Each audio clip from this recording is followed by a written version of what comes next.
This is not about being better than ChatGPT. This is about understanding one, how the hiring system works, two, how prompt engineering actually works. Because the truth is, ChatGPT is just a tool and it's as good as the person that is using it. If you know nothing about prompt engineering and the hiring process, you probably are going to write the worst CV even if you use ChatGPT.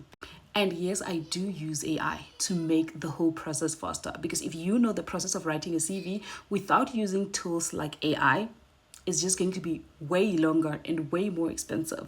But taking advantage of AI tools makes the whole process fast.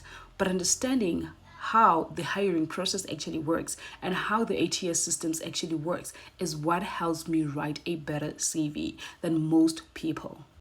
A lot of people still don't understand how the whole hiring process works. Let me just quickly summarize 4 phases that you need to fully understand if you are going to apply for a job or even write your own CV, so that you can pass all of those phases and get the interview.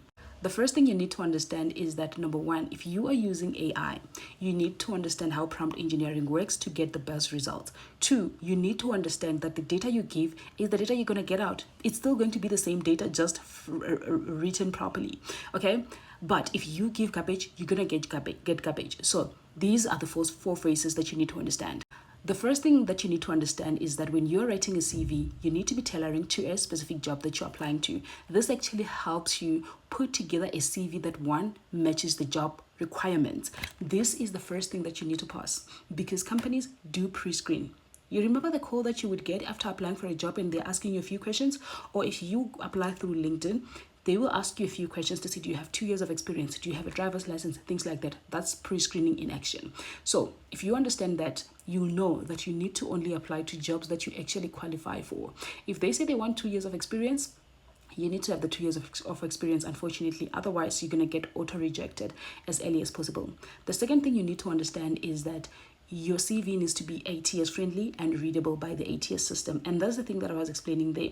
That ATS friendly just means that the ATS system can read your CV, meaning that there's no tables, pictures, and icons, so that it's easy for the ATS to parse your CV. That is the second phase. If you don't put a CV that is readable by ATS, you're going to get auto rejected. The third phase that you need to understand is keywords, and this is your optimization of your CV.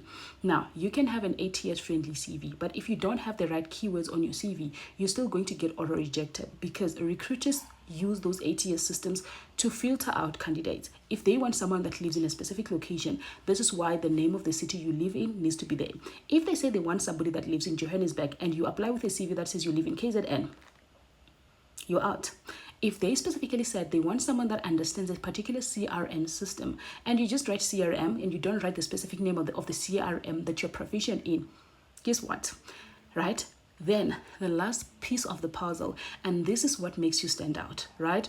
This is about quantifying your impact and showing what value you bring to the table.